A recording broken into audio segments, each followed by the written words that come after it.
Amen. I certainly feel humbled in the presence of God. As I stand here tonight, as I stand in the presence of you all, and moreover in the presence of Almighty God, I begin to tremble because of the reality of His presence. I know that He is here tonight. He is real tonight. I don't know what you came to do, but I came to praise the Lord. I came to worship Him. Hallelujah. Because Jesus is not just an onlooker. He hasn't come into this place tonight to be a spectator, but He has come in tonight to work among us, to operate among us. Amen. He is moving up and down of these chairs, up and down of these aisles, reaching out, waiting to touch somebody tonight. I wonder if you're not the person that God wants to touch tonight. I wonder if you're not the person that God wants to heal tonight. I wonder if you're not the person that God wants to change your life tonight, and God wants to give you new direction tonight. Hallelujah. If it is you tonight, won't you lift up your hands one more time? Won't you shout to God with the voice of triumph? Yes. Hallelujah. Hallelujah. Hallelujah! Hallelujah! Hallelujah! Hallelujah! Amen. I don't propose to take a long time with you tonight, but just to bring you what God has for you tonight and for me. So if you wouldn't mind turning in your Bibles, if you have one tonight, to Psalm 127 and verse 1. And then Matthew 16 verses 13 through to 18. And then Ephesians 2:19 through 20. Hallelujah.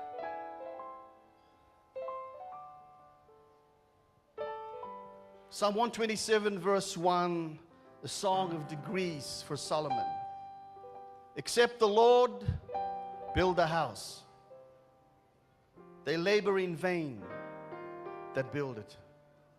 Except the Lord keep the city, the watchman waketh but in vain. Matthew 16, when Jesus came into the coast of Caesarea Philippi, He asked His disciples, saying, whom do men say that I, the Son of Man, am?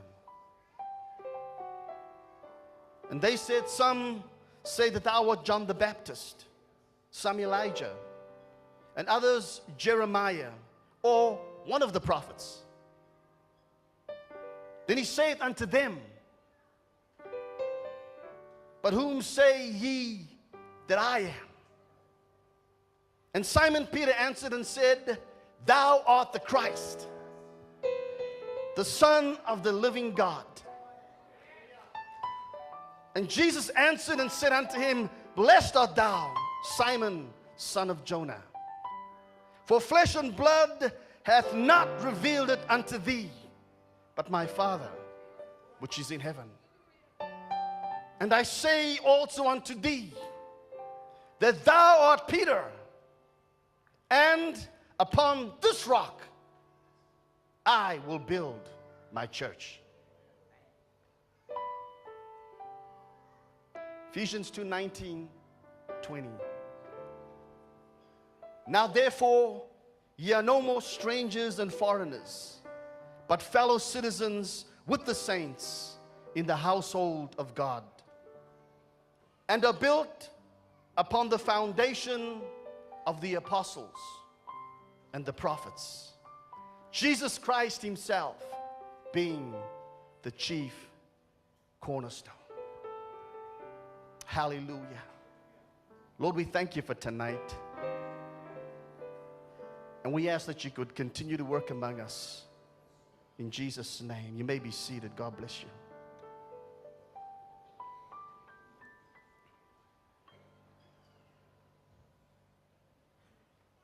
May I propose to you today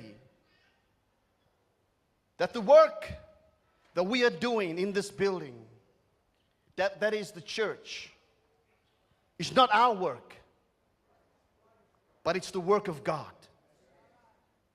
And we, as His church, are trying too hard to accomplish the work without God. It doesn't matter how big your assembly may be. It doesn't matter how small your assembly may be. God must be at the center of the work. The chief cornerstone, the one that keeps things together.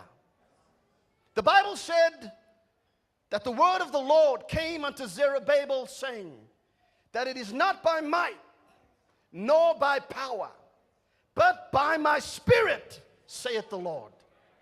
It was Jesus that said in Matthew 16 and 18, and I reiterate to you tonight, that upon this rock I will build my church, and the gates of hell shall not prevail against it.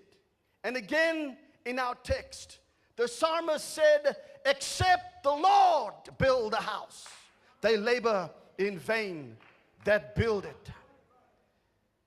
Can I suggest to you today that there is enough evidence in the Word of God to substantiate the fact that it is not the people that are building the church, but God is building the church. And therefore, can I say unto you today that it is time for you and I, it is time for the people of God to let Jesus build His church.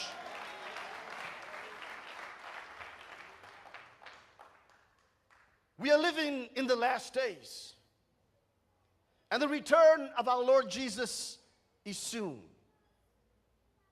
The apostolic church today has lots of questions to ask of God, but a few answers are seemingly forthcoming. Questions that are relevant to the growth and the building of the church. Questions that no doubt many of us are asking today because we are passionate about seeing the work of God move forward in the apostolic faith and power. Questions like this: why is the retention rate of the born again in the church so low? Where is the apostolic power in signs and wonders and miracles that we expect according to the Word of God? Yet the Bible tells us in Hebrews 2 and 4 that God worked with the apostles, confirming the preached word with signs and wonders and miracles. And that means, and this is what it means, that God was united with them. That is the apostles. God was united with the apostles in adding evidence, confirming to the hearers that the preached word of God was true. As a reminder to our pastors, our ministers and leaders, some of these concerns were discussed, and questions relevant to these concerns were asked at our ministers and leaders retreat that was held in Sydney in June of last year. Can I confess to you today that for many of us, there is a need to find answers to these questions. We want answers. But before we try to find answers to our questions of the Lord, we need to answer some questions of ourselves. You see, God is not the hindrance, nor is He the problem to what we are seeking for. We are. What I do advocate here to the pastors, evangelists, teachers, apostles, and prophets, and also of God's people, is a true and accurate diagnosis of self. Because it cannot be overemphasized enough that the right prescription can only be found in a true and accurate diagnosis. Our refusal sometimes to face diagnosis has caused us to pursue all manner of superficial solutions and panaceas which focus on relieving the symptoms but never healing the disease. God is not about healing symptoms, ladies and gentlemen. God is about curing the disease. God is about taking it from the root and drying it up. God is about cursing the disease, not the symptoms. This is why it seems that the apostolic power is not prevalent in our local assemblies. It only seems that way. What we need, ladies and gentlemen, is more than just revival. What we need is restoration.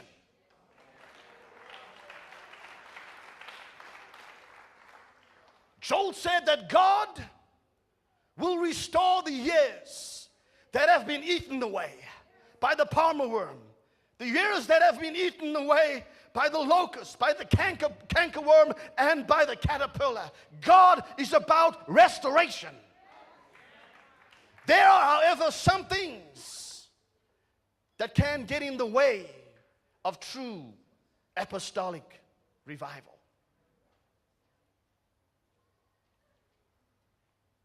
Can I say to you tonight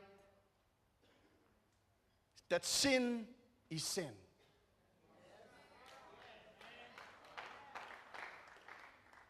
The Bible says in the 18th chapter of Ezekiel that the soul that sins, it shall surely die.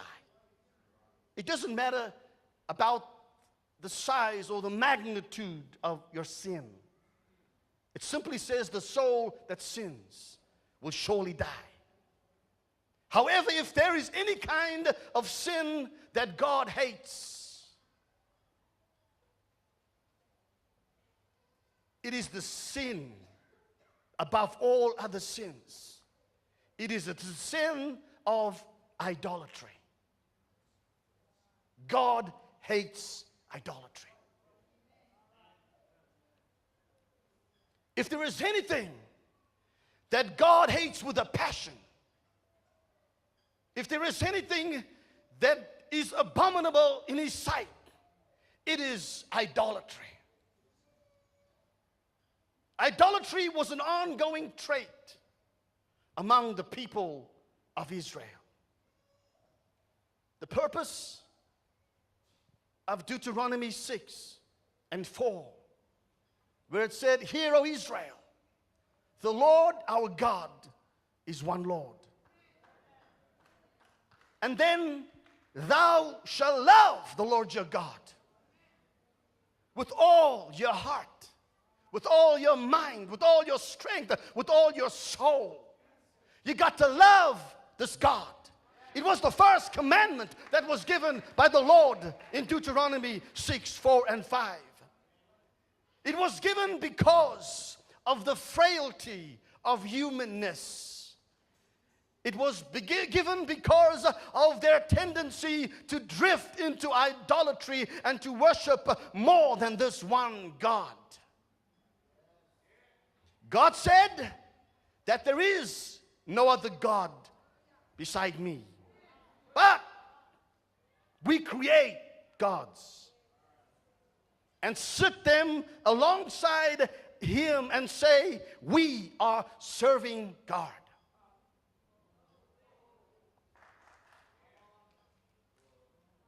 The law stated that thou shalt not make any graven image or likeness of anything. Anything. Whether tangible or intangible, you shall not make an image. In reality, in reality, the truth of the matter is that there is or there are no other gods beside Jesus. There's no other God beside Jesus. Gods that be gods, or gods that be, are gods that have been created in the image of someone or something. It is known that throughout the history of Israel, they continually and consistently fell into the sin of idolatry throughout the history. At a certain period of time, they were down in the doldrums because of idolatry. The enemies came against them and smote them and destroyed them. And then God sent the prophet in to prophesy to them. They came up out of the doldrums, they forsook the idolatry, and then they began to serve God, and God began to bless them. But it wasn't a long time after that, oh, amen, things were going so good. Amen. Life was great. And they began to slide back down into idolatry. It was like a roller coaster ride. One day I'm up, one day I'm down. One day I'm up, one day I'm down. Amen. That's not the kind of life that God chooses for his people. Amen. God wants to get you on a platter with him and serve him in spirit and in truth. We got to put idolatry aside.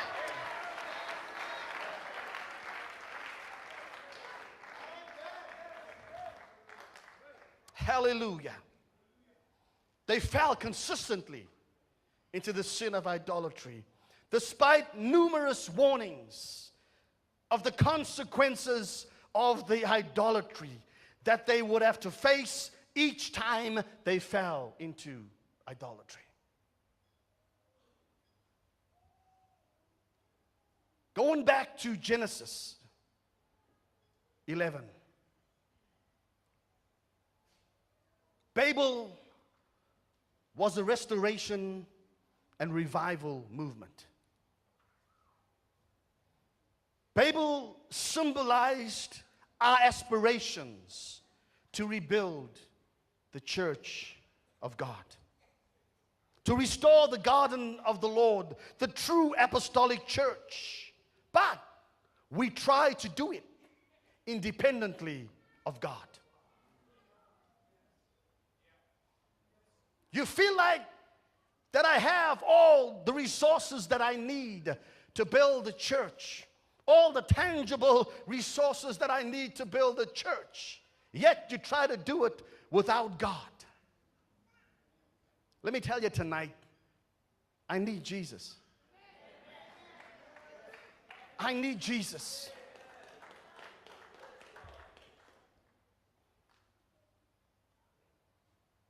Their declaration here at Babel was, now I want you to notice something tonight.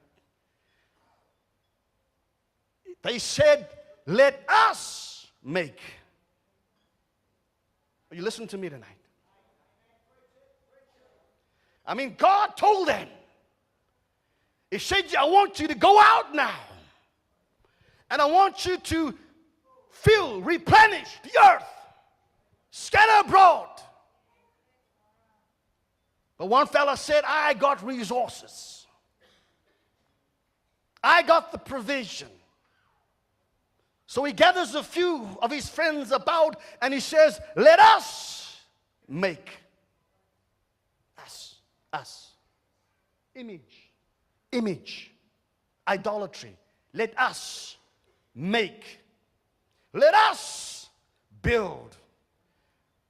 And when we think about it, and when we look deep down into our hearts, and when we consider this matter today, it reveals self as the motivation and the means to build the church. I can't build the church by myself. I can't build the church alone. One of the major problems that we face in the church today is this problem of self-imagery. We create our own idols. But you say, Pastor, we don't worship Baal. We don't worship the sun god and the moon god. We don't worship the cow and the monkey. We don't worship Hanuman. How can you say that we worshiping and creating images for ourselves? Images does not have to mean that they are tangible, that they could feel. And even if they are, somebody created them. Somebody made them. Somebody put them up in a high place. And really, when they looked up and they worshiped that image, when they worshiped that idol, they were worshiping the creator of that idol. Oh, you're not listening to me tonight. It got into somebody's mind. It got into somebody's heart and said, we're going to make, we're going to build. And so they began to create. Amen. It was their heart that was in that idol. And what you worship is not that idol, but the image of the heart.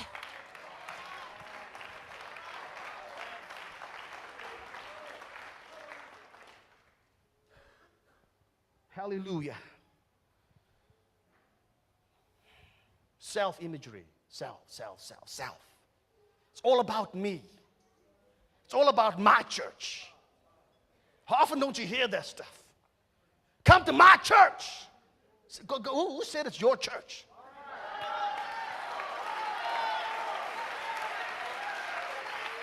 When did you ever get the notion that this is your church? This church don't belong to you. This church don't belong to me. This is God's church. This is God's church. Hallelujah. That's why the Bible said he left his mighty throne in glory. He came down to bring redemption story because it is his church. He said, I will build my church.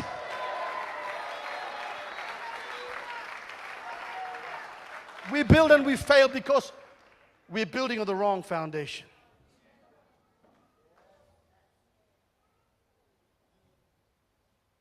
Israel was in a great dilemma.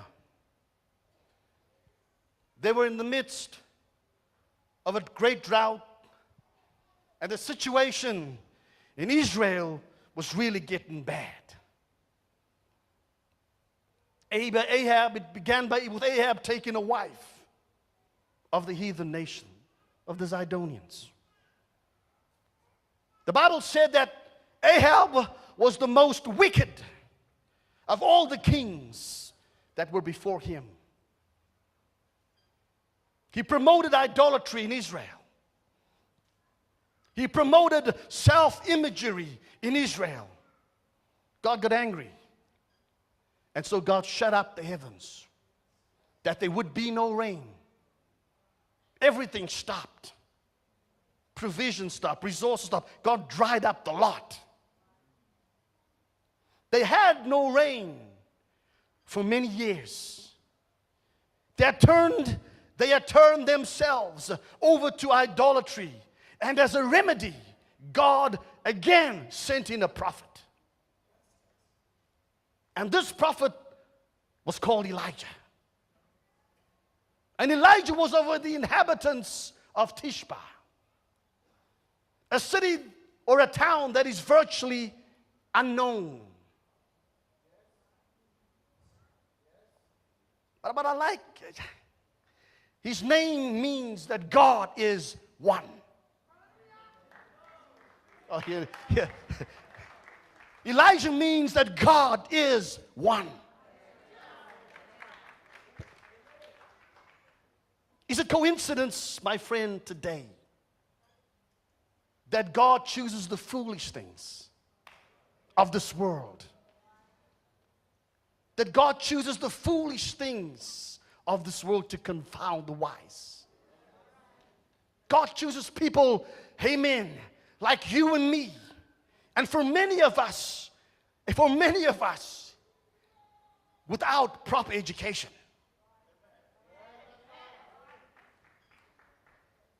But look what the Lord has done.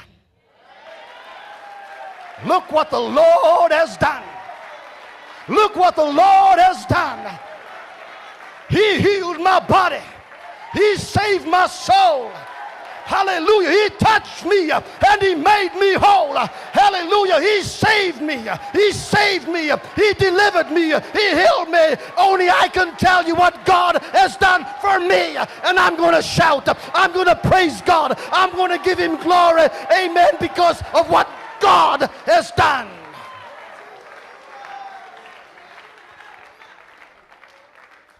Hallelujah. Oh God.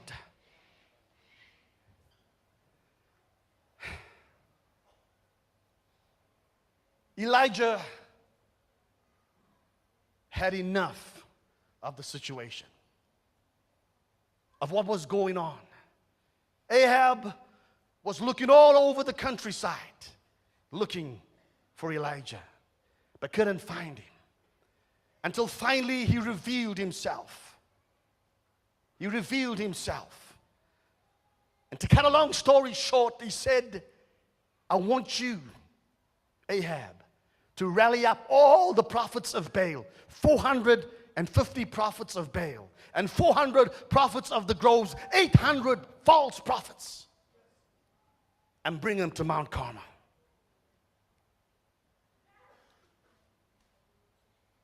We're going to do something on Mount Carmel. Something is going to happen.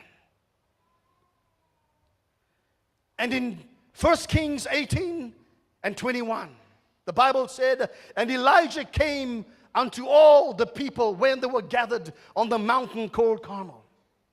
He came unto all the people and said, How long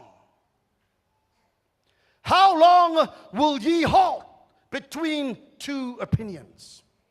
Now this is something, this is a statement that Joshua also made. He said to the people, how long will you halt between two opinions? It's decision time. It's decision time. It's time that we made up our minds. It's time that we got serious with God.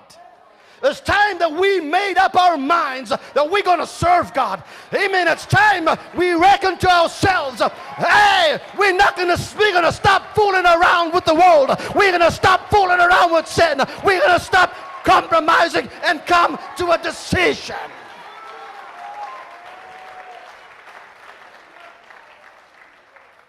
Oh my God. Hallelujah. Glory to God. Hallelujah. He said, how long will you halt between two opinions? If the Lord be, I want you to notice this now. He said, if the Lord be God, then let Him be God. But he said, if Baal be God, then follow him. There was a decision to make. It was decision time. I want to ask you tonight, amen, choose ye this day who you will serve. Who are you going to serve tonight? There is no gray area with God. There's no middle line with God. The Bible said in Revelation to the Laodicean church, you're right, oh praise God. Hear me now. The Bible said in Revelation, the Lord said to the Laodicean church, amen, the Lord said, I'd rather have you hot, or I'd rather have you cold, but I do not want you lukewarm. Because of your lukewarm, I'm going to spew you out of my mouth.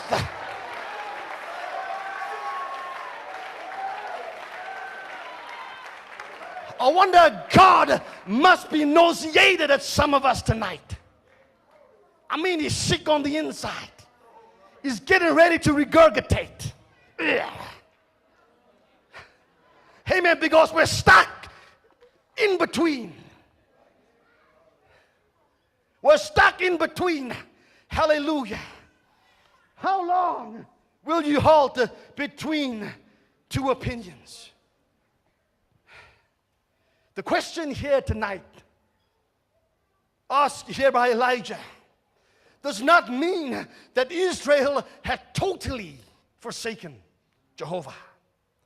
On the contrary, they wanted the best of both worlds and still feel like, I'm serving God, yo. Bless the Lord. I'm serving God, but we're standing right in the middle. How long will you halt between two opinions? Hallelujah. Ladies and gentlemen, can I tell you tonight, I told our church a long time ago, amen, it's time, amen, that we stop compromising. It's time that we do not fool around with this truth. Amen. It's time we tell people, when we witness to people, when we talk to people, we got to tell them, amen, don't pat them on the back, but you got to tell them the truth. You got to tell them that you got to get baptized in Jesus' name. Because it's the name of the only God. We got to get back. We can't take a middle ground.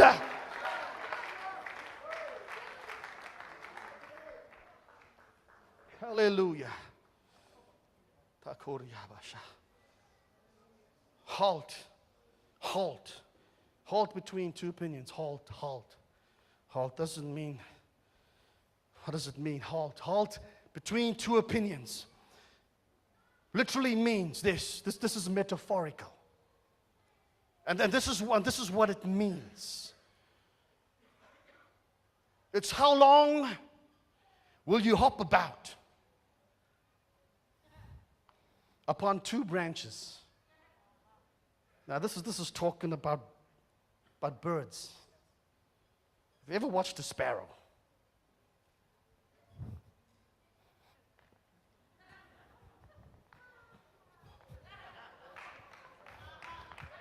Have you ever watched it? Have you ever seen birds hopping from branch to branch and never settling down on one branch? Have you ever looked on overhead wires in your street? If you got overhead electrical wires, have you ever watched them hopping from line to line, never being settled on one of the lines? This is what it means. Amen. They were not settled. They were not settled. They were hopping from branch to branch. Hallelujah. Praise God. This is what Israel was doing. And God was angry with them. Israel, at the best of times, were guilty of synchronizing God, as we do sometimes today. They minimize God. You see, they just don't forsake God altogether in their minds. Amen. But they synchronize Him. They minimize Him. They put Him alongside God, and they say, we're worshiping you, God. It's like this. It's like this. We got Jehovah God here, and we got our idol there, and we kneel down between them both, and we say, we worship you, God. We worship you, God. Amen. You really don't know what you're worshiping. Amen. Jesus told the Samaritan woman, amen, you don't know what you worship, but we are the Jews. We do know what we worship, because salvation is of the Jews. We know that we need to worship this one God. You are sitting in between. You are jumping about two bows, not knowing where to settle. Oh God, I'm telling you, Jesus Christ is coming back again. And if you're in the middle, you can believe me, tonight you're going nowhere. Yeah, if you believe that Jesus Christ is coming soon, I want you to lift up your hands. I want you to lift up your voices tonight and worship Him. Amen. And say, come, Lord Jesus. Hallelujah. Hallelujah.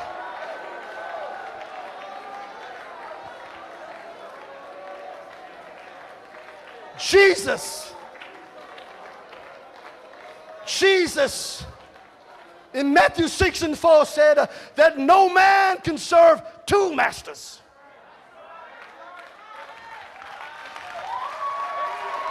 I'm going to stamp on his head. I'm going to stamp on the devil. I'm going to bruise his head. Yea, he may bruise, amen, he may bruise my feet, but I'm going to bruise his head. Can I tell you tonight, ladies and gentlemen, that the devil is a liar? I'm going to tell you that he's a liar.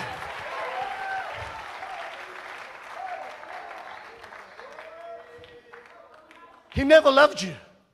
Doesn't love you. Not one day in his life has he ever loved you. He's a liar. No man can serve two masters. For either he will hate the one and love the other, or else he will hold to the one and despise the other.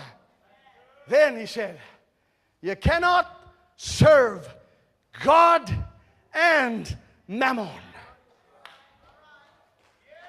That's the truth. You cannot serve God and your wealth. Self-imagery. I can do it because I got all the resources. I got all the money. I got all the wealth. It doesn't matter what you accomplish.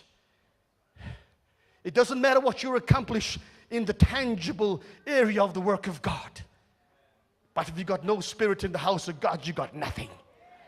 If you haven't got Jesus in the house, you've got nothing. We cannot serve God and our money. We cannot serve God and our wealth. God has not created us for the purpose of wealth creation.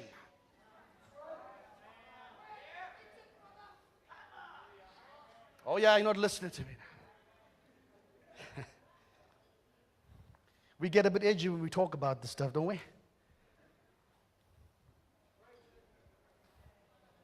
You're thinking right now that I'm gonna ask you that we're gonna take up an offering now. Don't get nervous, because we're not gonna do that.